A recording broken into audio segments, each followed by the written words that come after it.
Sorry, naputol tayo. Upload ko na episode una, tapos kayo susunod para mapanda. Putol lang.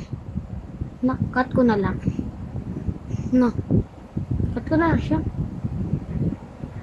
Kasi, paano kaya mag-cut? Tama ito ulit. Cut ko na lang. Ang sabi. Ito na ito gagamitin ko. Easy. Kasi pag ano ka pa saan magkabombat ka pa.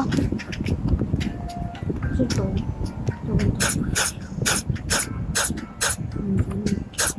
unlimited pa.